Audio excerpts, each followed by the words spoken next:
Welcome to Nutrition Your Way. I'm your host, Cindi Stickle. This podcast is for those of you that finally want to have control over your own health and your family's health.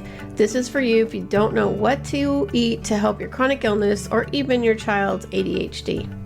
I will share with you how to easily swap out unhealthy ingredients in your food for healthier ingredients that won't make you sicker or affect your chronic illness. And yes, you can still eat your favorite foods. Other areas I will cover include how to remove toxins from your food and life, how to eliminate the overwhelm you have with your health, including how to read labels, meal plan and prep, and how to manage grocery shopping with ease. My goal is to make biohacking effortless. Hey everyone, welcome back to Nutrition Your Way. I want to continue the macronutrient conversation I started last week with the basic overview. And macronutrients are protein, carbs, and fats. So today we're going to talk about a very crucial macronutrient that often gets a bad rap, especially among people with diabetes, and that is carbohydrates. As a flexible macronutrition coach, I'm here to tell you that carbs are not the enemy.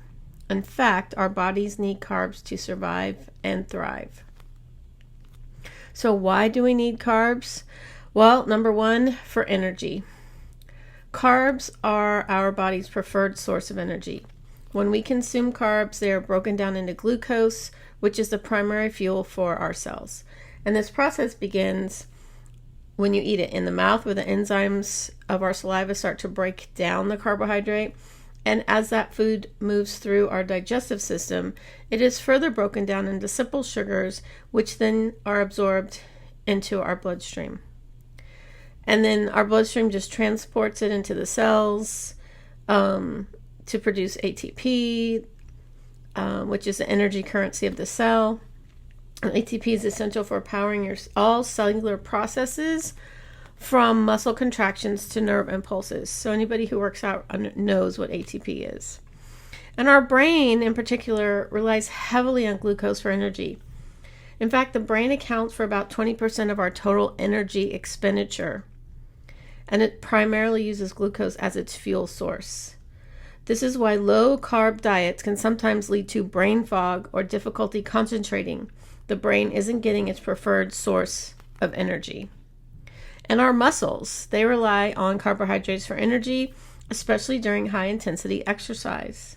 When we engage in physical activity, our body first uses the glucose in the bloodstream, and then the glycogen, which is the stored glucose that's in our muscles, for energy.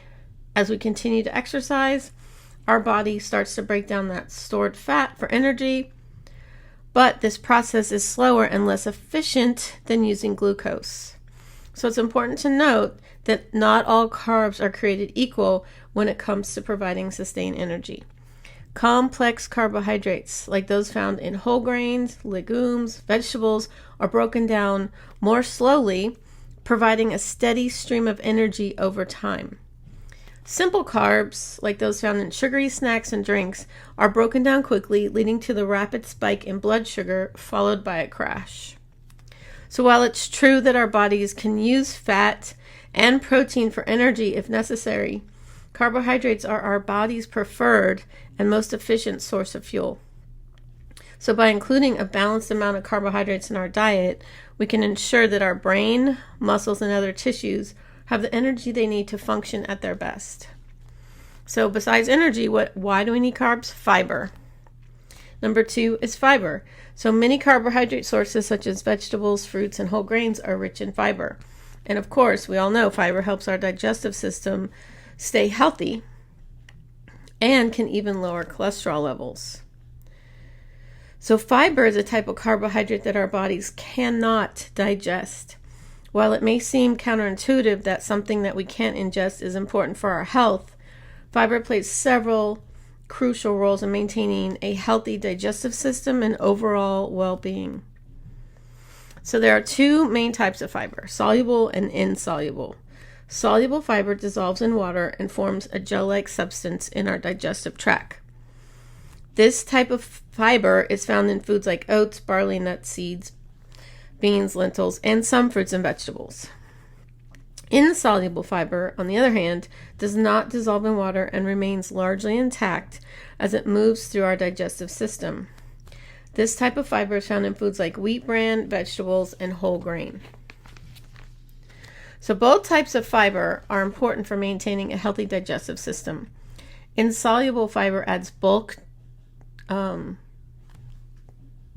our bowels and helps to keep things moving through our digestive tract, promoting regular bowel movements and preventing constipation. Soluble fiber, on the other hand, helps to slow down digestion, which can help us feel full and satisfied after meals. This can be particularly helpful for people trying to manage their weight or control their blood sugar levels. So besides all the benefits to our digestive tract, fiber has also been shown to have a positive impact on heart health. Soluble fiber in particular can help lower cholesterol levels by binding bile acids in the digestive tract and removing them from our body. This forces the liver to use more cholesterol to produce new bile acids, effectively reducing the amount of cholesterol in the bloodstream. So many high carbohydrate foods such as fruits, vegetables, and whole grains are also excellent sources of fiber. For example, a medium apple contains about 4 grams of fiber, while a cup of cooked quinoa provides about 5 grams. By choosing whole, minimally processed carbohydrate sources, we can ensure that we're getting the fiber our body needs to function at its best. So it's important to note, too, that while fiber is important for our health, it's possible to consume too much, which can lead to digestive discomfort, okay, and a lot of bloating. So the recommended daily intake of fiber is 25 to 38 grams per day, depending on age and gender. I always tell my clients between 20 and 25, especially women. And most people don't even eat that amount. So it's important to increase fiber intake gradually and drink plenty of water to help the fiber move through your digestive system. So fiber is crucial for a healthy diet, and many high carbohydrate foods are an excellent source of this important nutrient. So number 3 of why we need carbohydrates are the nutrients. So carbohydrate-rich foods, particularly whole grains, fruits, and vegetables, are not only important sources of energy and fiber, but also provide a wide range of essential vitamins and minerals that our bodies need to function properly. These micronutrients play crucial roles in various bodily processes, from immune function to bone health. So let's take a closer look at some of the key vitamins and minerals that are found in carbohydrate-rich foods.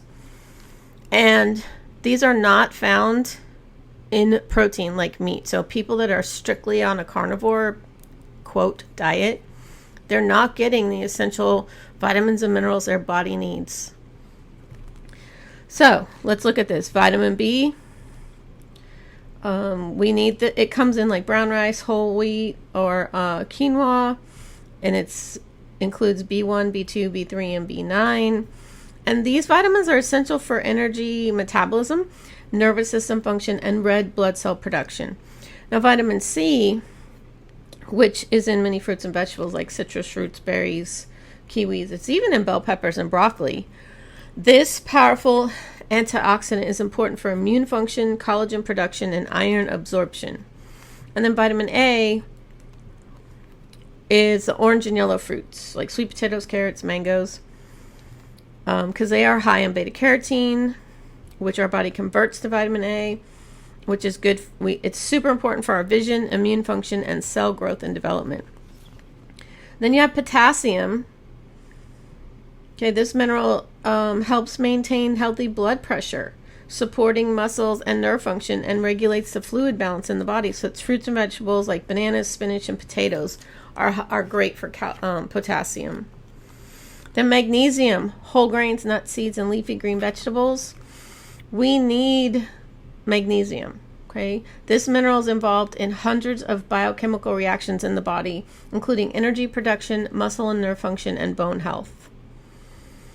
Then there's iron. Whole grain and leafy green vegetables like spinach and kale are good plant-based sources for iron. This mineral is super essential for oxygen transport throughout the body and plays a key role in energy metabolism and immune function. There seems to be a common theme about energy. So when you're not eating carbohydrates, you don't have energy. And lastly, calcium. So dairy products have been touted as the best sources of calcium, which is not true. So many carbohydrate-rich foods like leafy green vegetables, fortified plant milks, and tofu are also good sources of calcium, which is crucial for building and maintaining strong bones and teeth. So yeah, milk, it's not really, I wouldn't go to milk for that. Plus milk is full of sugar that they add. So we need to have a variety of whole, minimally processed carbohydrate sources, such as whole grains, fruits, and vegetables, so that we can ensure that we're getting a wide range of essential vitamins and minerals. That's why they call it a balanced diet. It has to be balanced with everything you need. You cannot eliminate food groups because you're hurting your body, and you may not realize it for 10 years, 20 years, until you are so deficient in some of these minerals and vitamins that you don't know what's wrong with you. And these micronutrients work together to support optimal health and well-being, again, from energy production and immune function to bone health and beyond. But knowing the right carbs, you need nutrient-dense carbs, okay? So here's what I hear a lot from people about carbs and diabetes. Now, I had gestational diabetes. I've hit pre-diabetes once or twice since then, and my husband has type 2 diabetes. So a lot of people think, but I have diabetes. Aren't carbs bad for me? And so, yes, while it's true that people with diabetes need to be mindful of their carbohydrate intake, completely cutting out carbs is not the answer. In fact, it is detrimental to your health. It will make you sicker if you don't eat carbs. The key is to focus on the right types of carbs and to manage your portions. So choose complex carbohydrates like whole grains, legumes, and vegetables over simple refined carbs like white bread and sugary snacks. So these complex carbs are digested more slowly, which helps to regulate your blood sugar levels so you don't have those spikes and the energy drop. Okay, it keeps it stable. Okay, so it's definitely crucial to work with if your doctor's up on nutrition, which 99% of Western medicine doctors aren't, or a nutritionist like me, where I work with you on macros, and for your body type, we find out everything based on height, weight, your activity level, and then I tell you how many carbs your body needs in a day. Okay, so carbs are an essential part of our healthy diet, even for those with diabetes. Okay, so by choosing the right types of carbs and managing your portions, you can fuel your body and maintain stable blood sugar levels. So remember, there's no one-size-fits-all approach to nutrition. No diet works on everybody. That's why there are so many so-called diets out on the market that 99% of them don't even work. So as a flexible macronutrition coach, and I'm getting my 4th nutrition certification, and it's strictly in macros. So my goal is to help you find the right balance for your unique needs and preferences. Like I said, it's totally custom just to you. I eat a lot of carbs, even though had gestational diabetes and was pre-diabetic for a little bit, and I still eat, like, my daily carbs is like 158 grams, and a lot of people are like, oh, that's too much. No, I need that energy. You need carbs to have a balanced diet, and the less you eat, it slows your metabolic rate, and you end up not losing weight if that is your goal, and that's why you keep stalling. So you need to eat food. You need to eat the proper food. And I have lived with this for like 28 years. So I know I do it myself. I track my macros every day, and I make sure I'm ingesting the right amounts of those macronutrients. So thank you for listening today. I'll be in your headphones next week. But until next time, stay healthy and keep flexing those macros. And as always, don't forget to subscribe so you can be notified when new episodes are released. And if you like what you hear, I would love for you to leave a review.